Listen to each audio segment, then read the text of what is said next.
Brasil possui 63 universidades federais, com mais de 1 milhão de alunos matriculados.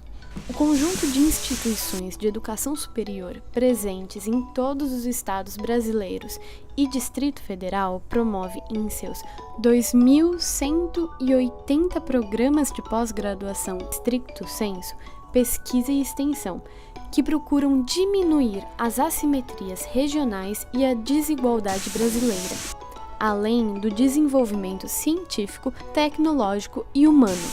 O financiamento das universidades federais se realiza por diversas fontes de recursos, majoritariamente pelo Tesouro Nacional, por meio da arrecadação de impostos, taxas e contribuições. Em 2015, foram aplicados 36,8 bilhões de reais nas universidades federais. Em relação aos investimentos, de 2010 para 2016, o recurso de investimento anual foi reduzido de 2,49 bilhões para 1,60 bilhões de reais, redução drástica que se reflete nas condições de realizar construções e adquirir equipamentos para os laboratórios. Outra coisa importante a se considerar diz respeito à estrutura orçamentária das universidades federais brasileiras, que possuem hospitais, museus, orquestras, rádios, televisões, fazendas, centros de eventos, aposentados e pensionistas nas folhas de pagamento. Atualmente, reacenderam-se questionamentos sobre os gastos e eficiência na gestão das universidades públicas, com sugestões de cobrança da mensalidade e análises superficiais e forçosas, mesmo por parte de entidades como o Banco Mundial.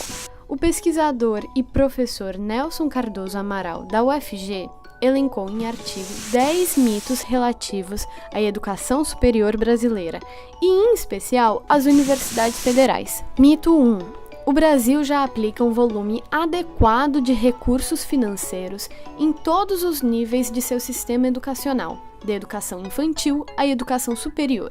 Dentre os países membros da Organização para a Cooperação e Desenvolvimento Econômico, OCDE, Brasil e o México são os que aplicam menores valores por matrícula em educação, $3.439,49 e $3.347,41, respectivamente. Mesmo que se cumpra a meta de 10% do PIB até 2024, estabelecida pelo PNE, aplicando $5.732 por matrícula, o Brasil ainda não alcançará os patamares da grande maioria dos países membros da OCDE. Mito 2. Os períodos de grande expansão diminuiriam a qualidade das universidades federais. A qualidade de uma instituição de educação superior está ligada à pós-graduação e à extensão. Para isso, é necessário analisar indicadores como percentual de docentes que trabalham em tempo integral, de docentes que possuem mestrado e doutorado, de estudantes de pós-graduação stricto sensu e conceito dos programas de pós-graduação stricto sensu avaliados pela CAPES. Entre 1995 e 2015, um grande período de expansão das instituições de educação superior, foi observada a elevação destes indicativos.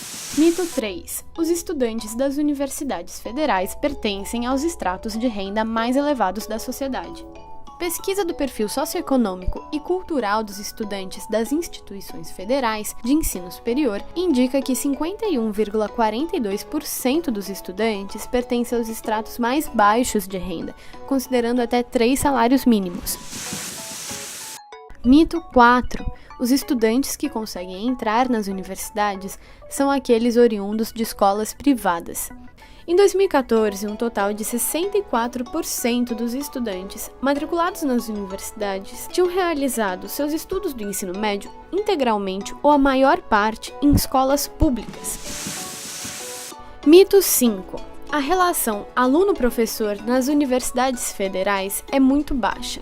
Segundo o GeoCaps, no ano de 2015, a proporção de alunos de graduação, mestrado e doutorado para cada professor no Brasil é de 21:1.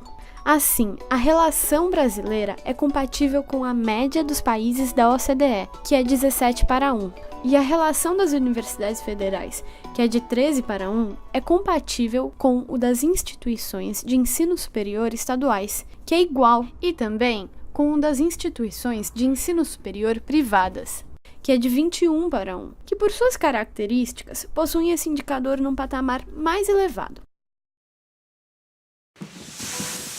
Mito 6. O custo médio com ensino por aluno nas universidades federais é alto.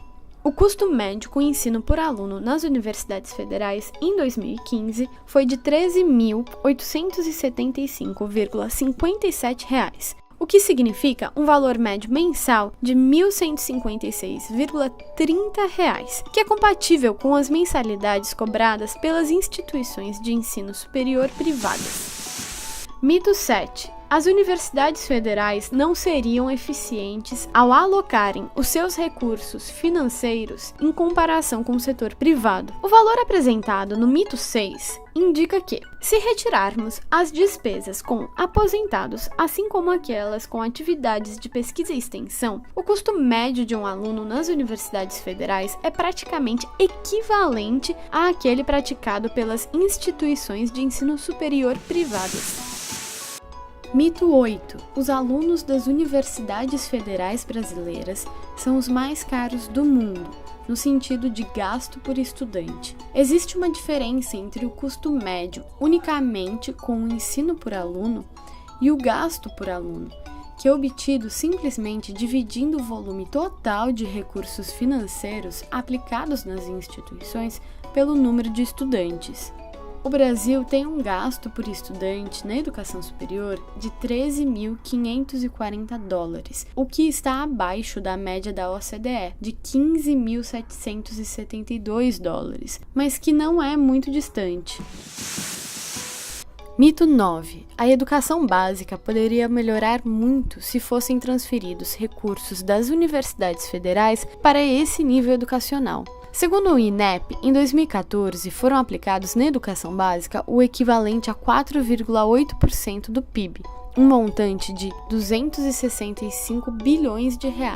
Nesse mesmo ano, o número de estudantes da educação básica era maior que 49 milhões, ou seja, R$ 5.324 por aluno. Já nas universidades federais, nesse mesmo ano, foram aplicados R$ 36 bilhões em recursos do Tesouro. Se a metade desses recursos fossem transferidos para a educação básica, o valor por aluno passaria de R$ 5.324 para R$ 5.684 na educação básica, um aumento de 6,8%.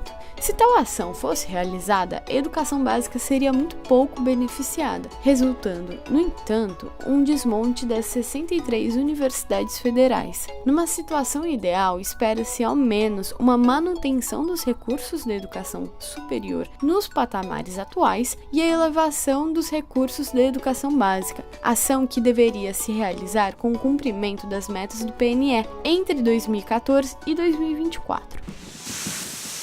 Mito 10.